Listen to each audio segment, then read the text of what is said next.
Bom dia, galerinha do oitavo ano, professora Mariana. Vamos aí para mais uma aulinha de ciências nossa, né? E essa semana nós vamos fazer aí a correção do capítulo 10, que é o capítulo que fala sobre o sistema genital masculino. Se você ainda não assistiu a nossa videoaula sobre o sistema genital masculino, já está na nossa plataforma aí, tá? Vamos, nosso canal no YouTube, né? Vamos lá e vamos fazer botar essa aulinha em dia. Então vamos lá, olha só. Deixa eu abrir meu livro aqui, porque fica melhor para eu enxergar. Nossa primeira atividade desse capítulo, ele vem na página 68. Aí ele tá aí, número 1. A impotência é uma disfunção erétil, ou seja, consiste na incapacidade de alcançar a ereção para a realização do ato sexual, cujas causas podem ser de origem orgânica ou psicológica. A ereção ocorre em qual órgão do sistema genital masculino? Muito fácil essa, né, gente? A ereção ela ocorre no pênis, que foi o que eu expliquei para vocês.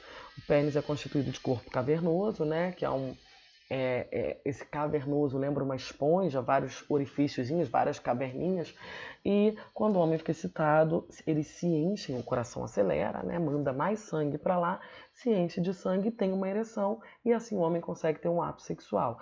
A impotência, a disfunção erétil é quando o homem não alcança essa ereção, que podem ser problemas aí orgânicos, né, do próprio corpo, ou até mesmo problemas psicológicos. Vamos para a bolinha aí da número 1.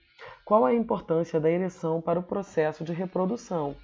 Ué, né, gente? Sem a ereção, o homem não vai conseguir introduzir o pênis e não vai conseguir ter o ato sexual, né? Mas aí a resposta está aqui. A ereção facilita a união física entre os órgãos sexuais masculinos e femininos, favorecendo a transferência dos gametas. O homem transferir o espermatozoide dele para que o espermatozoide alcance o ovócito 2 na tuba uterina da mulher, né? Número 2.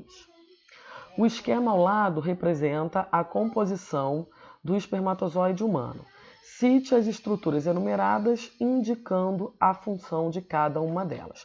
Aí a gente tem aqui a representação do espermatozoide, né? E ele está numerado. Aqui 1, 2, 3 e 4.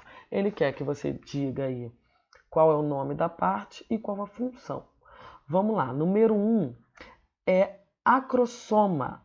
É rico em enzimas que facilita a fecundação. Ou seja, esse acrossoma é como se fosse aí uma estrutura que dá mais rigidez aí ao espermatozoide para ele conseguir perfurar o ovócito, né? Fazer a entrada no ovócito. Número 2. Número 2 aqui, essa estrutura em verdinho aqui, é o núcleo, tá? Que é a região que armazena o DNA paterno, né? Já que é um espermatozoide vem do pai.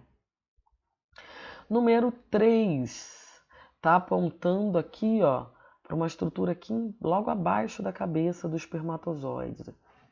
Elas são as mitocôndrias, que são responsáveis pelo fornecimento de energia para movimentar a cauda. A caudinha ela precisa se movimentar para chegar até o ovócito 2.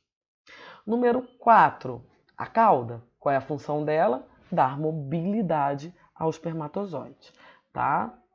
Número 3. Durante a fase da puberdade, a hipófise começa a produzir dois hormônios que atuam sobre o sistema genital masculino. Quais são esses hormônios? Quais componentes do sistema genital masculino esses hormônios estimulam?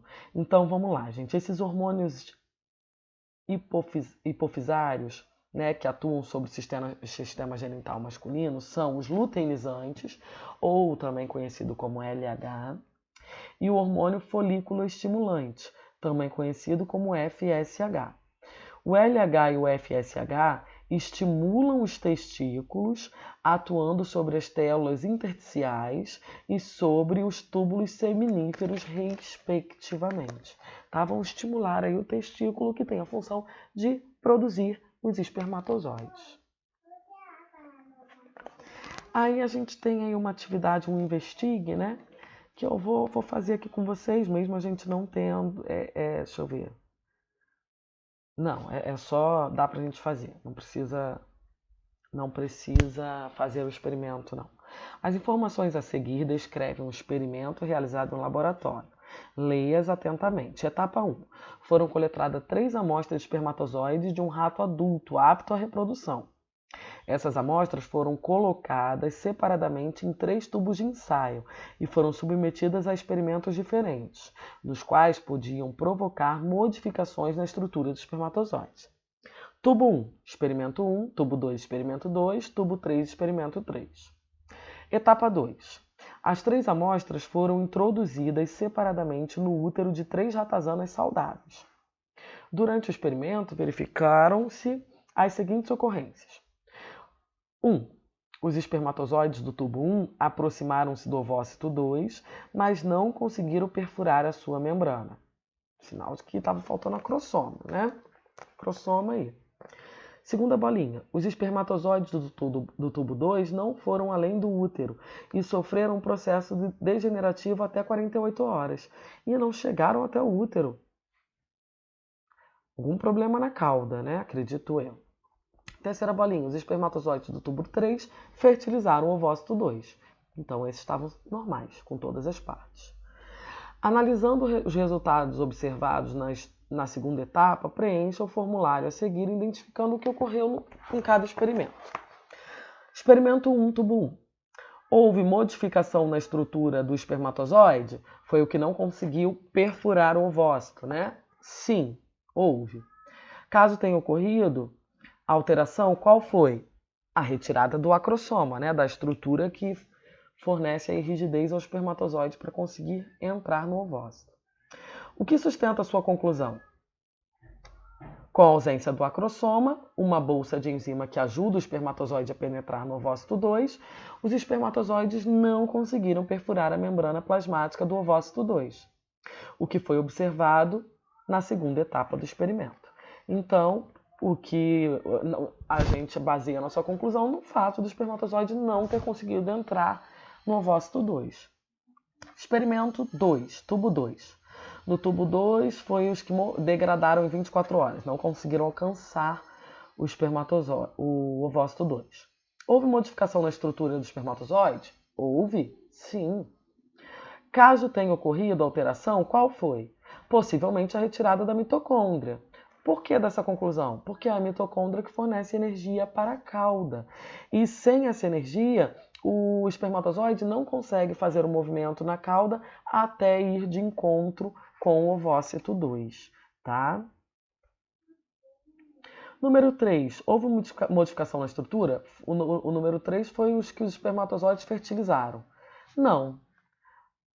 Houve alguma alteração? Não houve alteração. O que nos prova isso? Porque no experimento 3,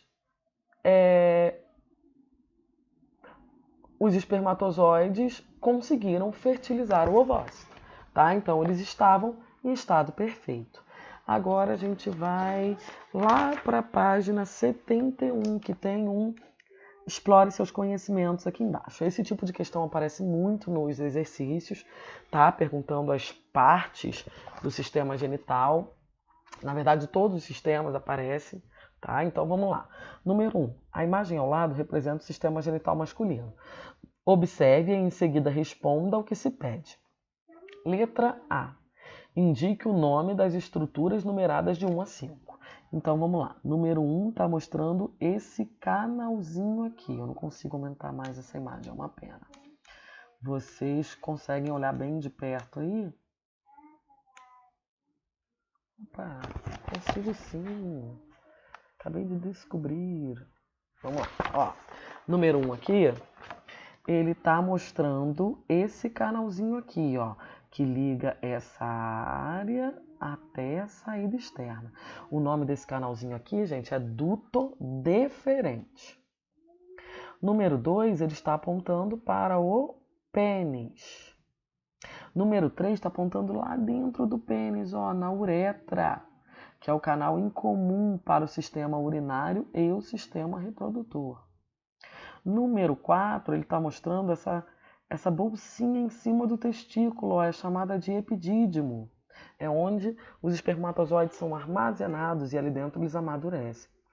E número 5 está apontando para o testículo. Ó, a seta está bem no testículo, não está no saco escrotal. Letra B. Que número representa o local de armazenamento do espermatozoide? Acabei de falar, né? Eles ficam armazenados no epidídimo. Número 4. Letra C. Que número representa o local onde estão localizados os túbulos seminíferos? Os túbulos seminíferos são túbulos que ficam dentro do testículo. Eles são bem emaranhadinhos, bem enroladinhos. Por quê? Porque eles produzem espermatozoide ali dentro. Então, são muitos túbulos bem condensadinhos para produzir bastante espermatozoide. Então, aonde ficam os túbulos seminíferos? Dentro do testículo, número 5. Agora, nós vamos aqui para a página 72, são as nossas últimas atividades do livro 2, tá, gente? Já, quando a gente já puder usar o livro 3, a gente vai começar o 3. Enquanto isso, a gente vai fazendo correção aí das nossas atividades. Suplementar. Número 2. A testosterona é o principal hormônio sexual masculino. Responsável pelo desenvolvimento de diversas estruturas. Sobre esse hormônio, assinale V para verdadeiro e F para falso. Letra A. A produção de testosterona começa no período da puberdade e continua até o fim da vida. Mentira, tá, gente? Essa é falsa.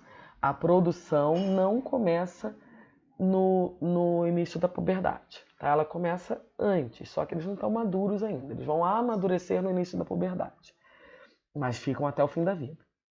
Letra B. A testosterona é produzida... A letra A eu estou pensando no espermatozoide, não na testosterona. Não fica até o fim da vida, tá, gente? E a produção também não começa no início da puberdade. Os meninos já têm testosterona desde mais cedo, tá? Letra B. A testosterona é produzida e secretada pelas células intersticiais, localizada nos testículos. Verdade, tá? Letra C.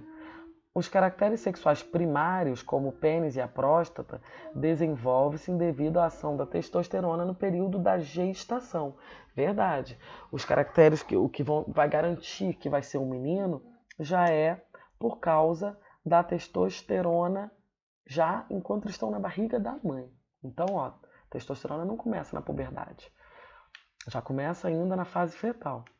Letra D. O crescimento dos pelos no corpo, o aumento da massa muscular e a alteração da voz resultam da ação de testosterona na puberdade. Aí sim, são as características sexuais secundárias. Verdade. Letra E. O hormônio luteinizante LH, liberado pela hipófise, até aí tá certo, é responsável por estimular a produção de testosterona a partir da infância. Não, ele vai liberar a produção de testosterona a partir da puberdade, tá? Que ela aumenta em quantidades bem maiores. Então essa é falsa. 3. Todo sistema é formado pela integração de órgãos e estruturas que desempenham determinadas funções. Sabendo disso, associe as seguintes componentes do sistema genital masculino às suas funções. Letra A. Epidídimo é responsável pela maturação e armazenamento dos espermatozoides. Aqui está só a maturação dos espermatozoides. Bolsa escrotal, revestimento dos testículos, é aonde ficam os testículos. Ductos deferentes, transporte dos espermatozoides até a uretra e assim a saída do sistema genital masculino. E D. Túbulos seminíferos, produção de espermatozoides. Os túbulos seminíferos estão dentro dos testículos. Número 4. A ejaculação consiste na eliminação do esperma para fora do corpo. Para percorrer esse trajeto, os espermatozoides precisam receber secreções produzidas por 3 glândulas. Quais são essas glândulas? Falei sobre essas glândulas no nosso videozinho, quando a gente estava vendo o sistema reprodutor masculino. Quem não assistiu, volta lá. Vai lá no videozinho, tá? Mas são elas: próstata, glândulas seminais e glândulas bulburetrais, tá? Qual a função secretora produzida de cada uma dessas glândulas? Cada uma produz um líquido específico. Olha só. O líquido produzido pelas glândulas seminais serve para nutrir o espermatozoide. Já o líquido produzido pela próstata, ele reduz a acidez dos resíduos da urina e na uretra do homem e até a acidez da vagina, da entrada da vagina. Tá? Então, o da próstata serve para neutralizar a acidez. O líquido produzido pelas glândulas bulburetrais limpa a uretra, elimina a acidez antes da ejaculação. É um líquidozinho pré-ejaculação, ele sai antes da ejaculação limpando a uretra. Tá? Número 5. Nos homens, a uretra é um órgão comum aos sistemas urinário e genital, sendo responsável por conduzir tanto a urina quanto o sêmen ao meio externo. Sendo assim, por que o homem não expele urina durante o ato sexual, ainda que a bexiga esteja cheia? Olha só, gente. Porque no momento do ato sexual, a abertura que vincula a bexiga urinária à uretra se fecha, tá? Impedindo a passagem da urina ao meio. É tipo a nossa laringe, né? A nossa faringe, laringe, que a gente também não consegue engolir e respirar ao mesmo tempo, porque a gente tem uma estruturazinha que ela se fecha e não deixa passar ar para o pulmão, não deixa passar ar para o pulmão, não, comida para o pulmão, né? Nem muito ar para o estômago. Entra ar para o estômago de vez em quando, mas comida para o pulmão não, tá? Então é que nem essa estrutura aí da bexiga urinária e o sistema genital masculino, já que eles usam a uretra tanto para urinar quanto para ejacular. Tá, galerinha? Então, por hoje é isso dessa nossa aula aí. Corrigimos esse capítulo. E semana que vem a gente continua em nossos conteúdos. Beijinho, fiquem com Deus. Abraço forte, saudade de vocês.